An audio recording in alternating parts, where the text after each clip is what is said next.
कुछ लोग हैं जो तिरंगा में चांद देखना चाहते हैं, हम चांद पर तिरंगा देखना चाहते हैं। इस पदयात्रा में दोपहर के भोजन के समय भी संकल्प होगा। 7 संकल्प लिए जाएंगे, हिंदू एकता का, सामाजिक समरसता का, यमुना शुद्धिकरण हो, गौ माता राष्ट्र माता हो, पर मूल रूप से हम कास्टवाद से ऊपर उठकर राष्ट्रवाद के प्रति सजग रहें। हमारा उद्देश्य इस पदयात्रा का आपकी आने वाली पीढ़ी को बचाना। यहां जितने पत्रकार हैं, मीडिया कर्मी हैं या कैमरा चलाने वाले हैं, हम आपके बच्चों के लिए भी ये पदयात्रा कर रहे हैं ताकि आपके बच्चे आने वाले समय में इस्लामिक ना हो जाएं, अपनी परंपरा को मानते रहें। इसके लिए ये पदयात्रा कर रहे हैं। इसी के लिए हमने आज हमारे अभिभावक रूप में श्री तिजारा बालाजी और श्री मनोज त्यागी जी, आप सबने आज की व्यवस्था की, आप सबको बुलाया।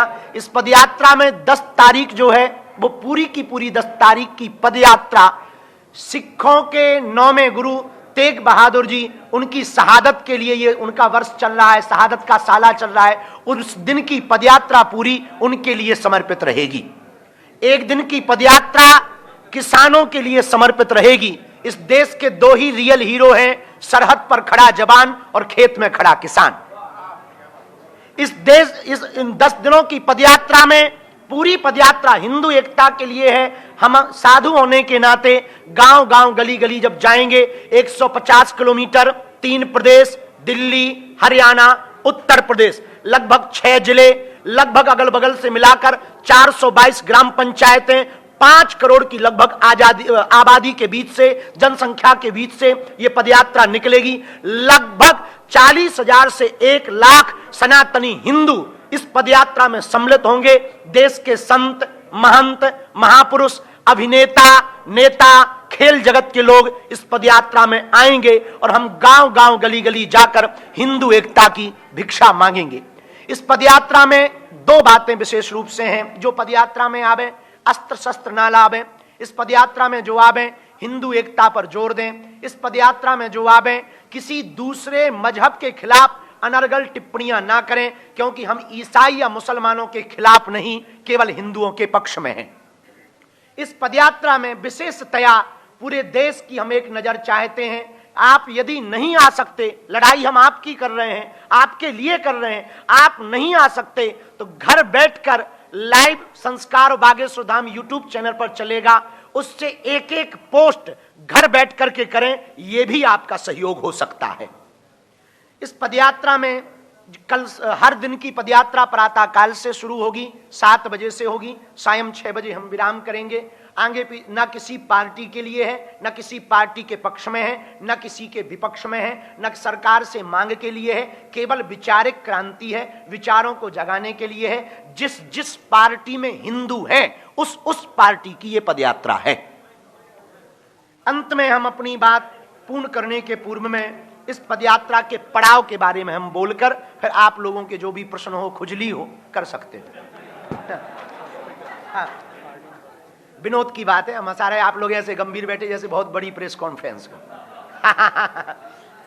जो पदयात्रा कल से प्रारंभ हो रही, कात्यायनी माता मंदिर छतरपुर से प्रारंभ होगी। 9 बजे मंचीय कार्यक्रम प्रारंभ होगा।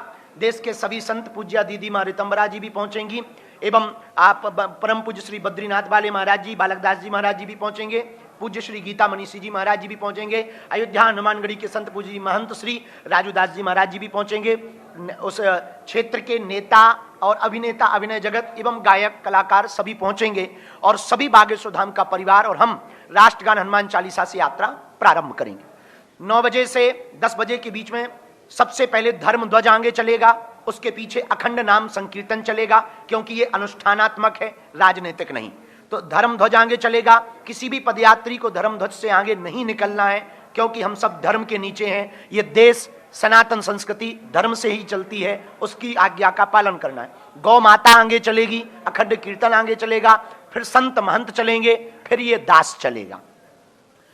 छतरपुर दिल्ली मंदिर से कल प्रारंभ होगी और कल रात्रि काल तक हम हर हाल में जिरखोद मंदिर पहुंचेंगे। ये हमारा पहला पड़ाव होगा। 8 तारीख को दोपहर का भोजन मेडिकल कॉलेज में लेंगे, लेकिन रात्रि विश्राम दशहरा मैदान फरीदाबाद में होगा। 9 तारीख को दोपहर का भोजन बल्लभगढ़ मंडी में होगा, परंतु रात्रि का विश्राम 9 तारीख का सीकरी में होगा। 10 तारीख को दोपहर का भोजन विश्राम पृथला में होगा, रात्रि विश्राम पलवल में होगा। जहां जहां भी विश्राम होगा दोनों जगह मंचीय कार्यक्रम, सांस्कृतिक कार्यक्रमों में जो हमें अभी तक सूचना मिली, बहुत भारत के प्रसिद्ध गायक विशाल मिश्रा, जुबिन नौटियाल, बी पराग, प्रकाश माली, कन्हैया मित्तल जी और अभिनय जगत के राजपाल यादव, अन्नू अवस्थी जी कानपुर वाले, सभी संत महंत महापुरुष इस पदयात्रा में पहुंच रहे हैं। 10 तारीख को रात्रि विश्राम पलवल में होगा। 11 तारीख को सुबह 7 बजे पदयात्रा प्रारंभ होगी। दोपहर का भोजन प्रसाद विश्राम पलवल शुगर मिल में होगा, परंतु रात्रि विश्राम 11 तारीख का मित्रौल में होगा। 12 तारीख को बंचारी में दोपहर में रुकेंगे, रात्रि विश्राम होडल मंडी में करेंगे। 13 तारीख को कोटवन बॉर्डर सेल्स टैक्स पर दोपहर का विश्राम होगा, रात्रि विश्राम सांस्कृतिक कार्यक्रम कोसी मंडी में होगा। 14 तारीख को बैकमेड इंडस्ट्री कंपनी के सामने दोपहर में रुकेंगे, परंतु रात्रि में गुप्ता रेजिडेंसी में कोसी के आगे रुकेंगे। 15 तारीख को दोपहर का भोजन विश्राम यादव हरियाणा ढाबा के पास होगा, रात्रि विश्राम वृंदावन पहुंचने के पूर्व राधा गोविंद जी मंदिर में होगा।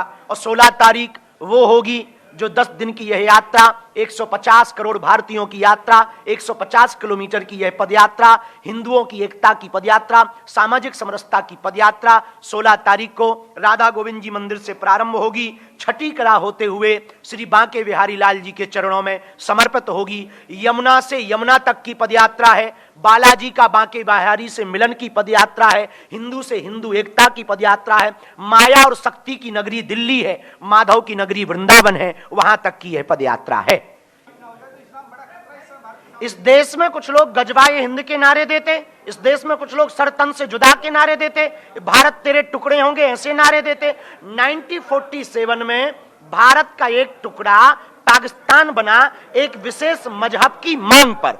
जब विशेष मजहब की मांग पर पाकिस्तान बन गया तो शेष बचे हुए हिंदुस्तान को, जहां 80 करोड़ हिंदू रहते हैं, उसे हिंदू राष्ट्र हो जाना चाहिए। ये हम विचारों पर भी चाहते हैं और कागजों पर भी चाहते हैं।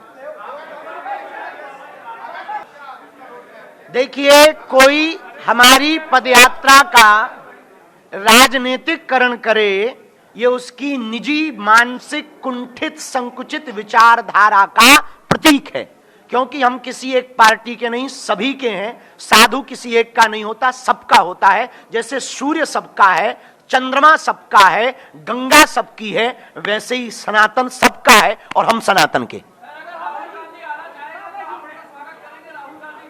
अरे हम तो बिल्कुल करेंगे, हमें क्या दिक्कत है, तुम लेके आ जाओ। एक दो आप लोग भी सामने से कर लो। देखिए, हमने तो पदयात्रा में पत्र भेजा है, धाम की कमेटी के द्वारा भी भेज दिया, एक बालक को भेजा, बाकी मेल कर दिया, जिसमें सभी पार्टियां जो भारत में इस तरफ में बहुत प्रसिद्ध हैं, उन सभी पार्टियों को, चाहे वो सपा हो, बसपा हो, कांग्रेस हो, भाजपा हो, सबको हमने भेजा है। जी, पार्लियामेंट निर्णय ले सकती है, पर जब तक जनता उसको अपनी विचारधारा में नहीं उतारेगी तब तक वह संकल्प पूर्ण नहीं होगा। इसलिए आज तक जितनी पदयात्राएं हुई वो वृंदावन से दिल्ली तक हुई। हम दिल्ली से वृंदावन तक इसलिए जा रहे हैं कि राजपीठ को धर्मपीठ के पास जाना चाहिए, ये हमारा उद्देश्य है। हमारी पदयात्रा में सबको बोलने के लिए नहीं है, आप सब बोलें, पर जो संकल्प के लिए हो रही है वही बोलें। हमें दूसरा भय ये है, कुछ लोग हमारे पदयात्री बनकर दूसरे मजहब के पूजा पाठ के केंद्रों को कोई नुकसान न पहुंचाए, ये हमारी विशेष प्रार्थना पदयात्रियों से तो है ही है, पर प्रशासन से जरूर है कि उस पर नजर रखें। धन्यवाद। अपना सुनिए, बस एक मिनट भैया सुनिए, अभी बस सुनिए। हिंदू धर्म अपना संभाव और मर्यादा सिखाता है, कृपया मर्यादा में रहें। और समय अब नहीं अलाउ कर रहा, पहले विलंब हो चुका है, तो महाराज जी से प्रार्थना। बस। हाँ बोलो।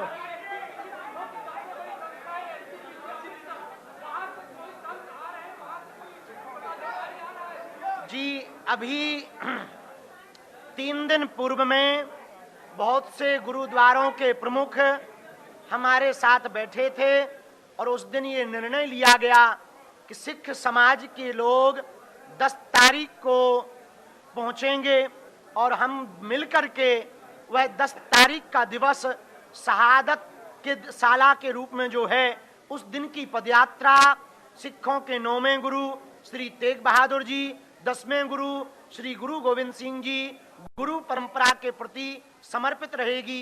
हिंदुओं पर हो रहे अत्याचार पर सबसे ज्यादा किसी ने बचाव किया, सबसे ज्यादा किसी ने उस समय में कार्य किया तो 9वें गुरु तेग बहादुर जी ने अपने पूरे परिवार की शहादत दे करके हम सब सनातनियों को, भारतीयों को बचाया। उस उपकार को हिंदू समाज कभी नहीं भूल पाएगा, खास करके ये बालक कभी नहीं भूल पाएगा। इसलिए सभी सिख समाज के लोग हमारे पास पहुंचे। हमने कहा हम आपके साथ हैं। पंजाब में हो रहा धर्मांतरण, जो पगड़ी के नीचे क्रिश्चियन बनाए जा रहे हैं, वो हम नहीं होने देंगे। देखते हैं समय, अभी पहले ये पदयात्रा हो। संत समाज से पूज्य श्री तुलसी पीठाधीश्वर पद्म विभूषण रामानंदाचार्य जगत गुरु पूज्य श्री राम भद्राचार्य हमारे गुरु जी आ रहे, पूज्य श्री मलुक पीठाधीश्वर महाराज जी आ रहे, पूज्य श्री गीता मनीषी जी महाराज जी आ रहे, पूज्य श्री रमण रेती वाले महाराज जी ने आने का लगभग कहा है, पूज्य श्री देवकी नंदन ठाकुर जी हमारे ज्येष्ठ भ्राता श्री भी पहुंच रहे, पूज्य श्री चिन्मयानंद बापू जी भी पहुंच रहे, पूज्य श्री आचार्य अनिरुद्धाचार्य जी महाराज जी भी पहुंच रहे, पूज्य श्री आचार्य हमारे अनुज इंद्रेश उपाध्याय जी भी पहुंच रहे हैं, पूज्य श्री बद्रीनाथ वाले बालकदास जी महाराज जी भी कृपा करके 7 दिन तक हैं, महंत पूज्य श्री राजू दास जी महाराज जी भी 10 दिन तक हैं और पूज्या श्री दीदी माँ साध्वी रितंबरा जी पूज्य कल पहुंच रही पूज्या माँ, एवं बहुत ही भारत में जिनका बहुत आदर है पूज्या श्री देवी चित्रलेखा जी भी पहुंच रही हैं और पूज्या श्री किशोरी जया किशोरी जी भी पहुंच रही हैं और भी साधु समाज के बहुत लोग पहुंच रहे हैं। जिन जिन को आमंत्रण दिया, हमारी वार्ता हुई, उन्होंने हम पर कृपा की। संपूर्ण ब्रजवासी, संपूर्ण गोसाई, संपूर्ण ब्रज क्षेत्र न्यास, संपूर्ण साधु मंडल, दिल्ली साधु मंडल, कोटवन वाले पूज्य श्री मौनी जी महाराज, सनी धाम वाले छतरपुर वाले पूज्य दाती जी महाराज एवं पूज्य श्री भैया जी महाराज और भी देश के महापुरुषों का जिनका हम नाम नहीं ले पाए हैं, वो सभी महापुरुष संत इस पदयात्रा में कृपा करने, आशीर्वाद देने आ रहे हैं।